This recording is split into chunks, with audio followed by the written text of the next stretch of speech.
The reason why President Trump wants lower interest rates is, for one, you can go out and get a mortgage cheaper, get a car cheaper, get a business loan cheaper, which would boost the economy.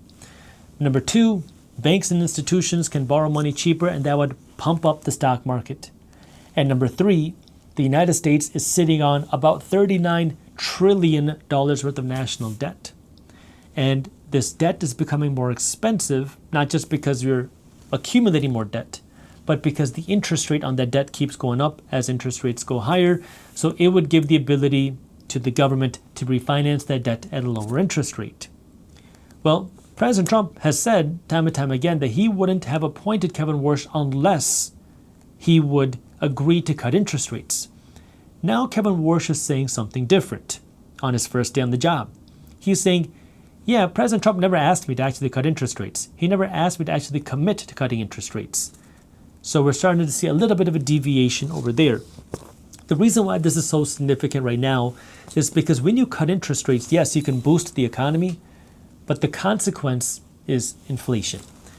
Think of it this way. If mortgage rates fell to 4% tomorrow, you'd probably see a huge surge in buyers for houses. If everybody started buying a house again, you'd start to see more bidding wars on houses. As you see more bidding wars on houses, housing prices go up even higher. That's how it works. And you can start to see how the inflation problem could get worse. But right now, we are already facing another inflation problem. Inflation was already going up in the beginning part of 2026. This is pre-conflict in the Middle East. And then the United States attacked Iran. Oil prices shot up. These higher oil prices mean you have to pay higher gas prices. These higher oil prices mean we have higher diesel costs. That means higher shipping costs. That means higher grocery prices. That means higher fertilizer costs.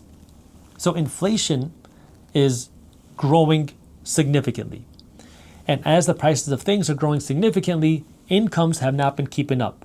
Not just in the last 60 years or the last 50 years, but there's just a new trend that today, because of the 2026 inflation, the new inflation is outpacing people's wages.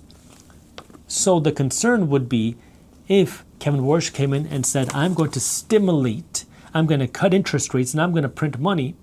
That would be great for the stock market. That would be great for the asset owners, but that would be disastrous for the dollar. And now what we're seeing is Kevin Worsh is saying, no, I don't know if we're going to cut interest rates just yet. We have to wait and see. The other part is that Kevin Worsh pledged to keep the Federal Reserve Bank independent from the president.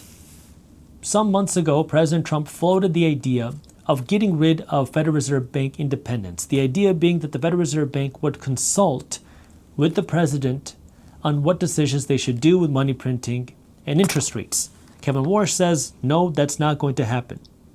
Kevin Worsh also said that we need to see a, quote, regime change in the conduct of policy, without explaining which regime change that actually means.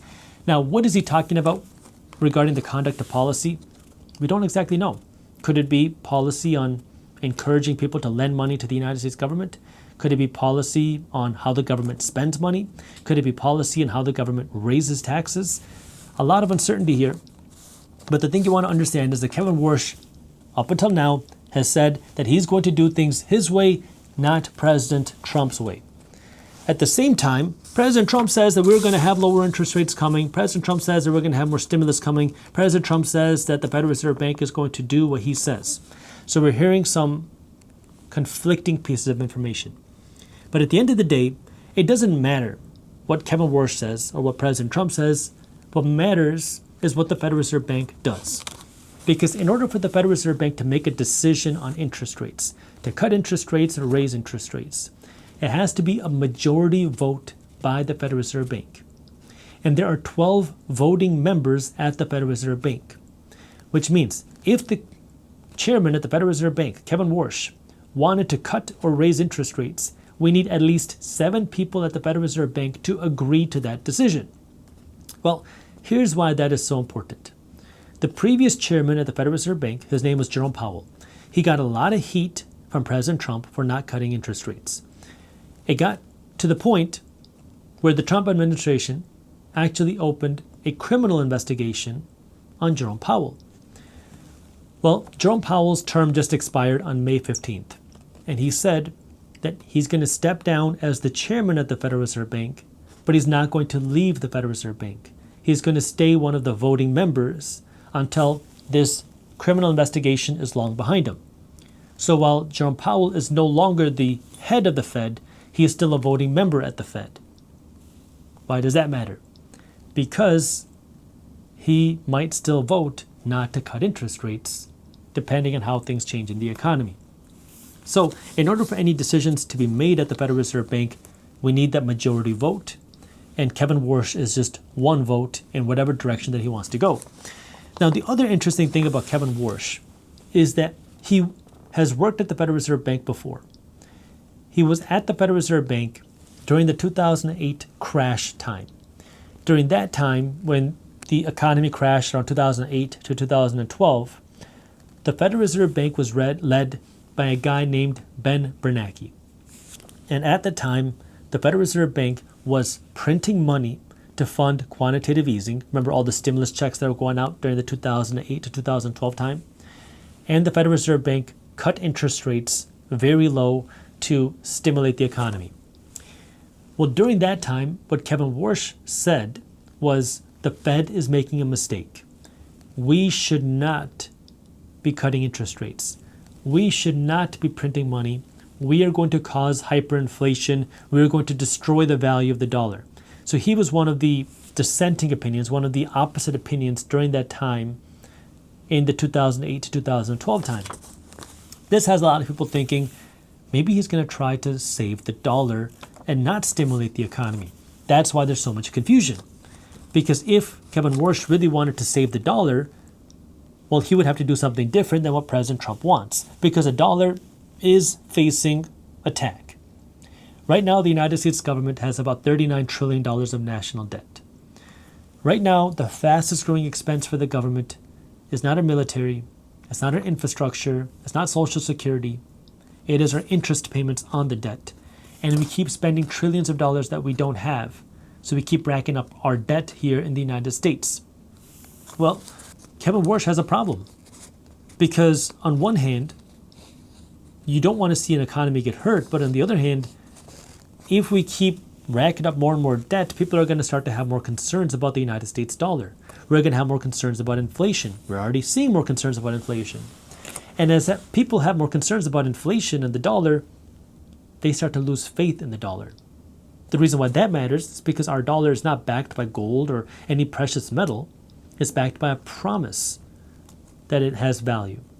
And so if people start to lose trust in the dollar, that could create more problems in our currency, more problems in inflation.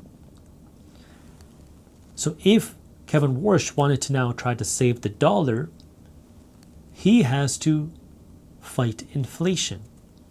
The way you fight inflation is by raising interest rates and or removing dollars from the economy. Well, right now, interest rates have fallen since their peak of 2024. At the same time, the Federal Reserve Bank, as of today, is printing money. Every single month, the Federal Reserve Bank is printing money. This started back in December 2025. Before December 2025, the Federal Reserve Bank was pulling money out of the economy, but then in December 2025, the Federal Reserve Bank got worried, so they started printing more money. So now Federal Reserve Bank Chairman Kevin Worsh has to make a decision. If you enjoyed this clip and you want to continue your financial education journey, I have another video that I think you'll love. All you got to do is click that button right over there. And for those of you who want to stay up to date on the top finance and business news, you can join Market Briefs, my free financial newsletter, by clicking that button below. Thank you for watching, and I'll see you in the next one.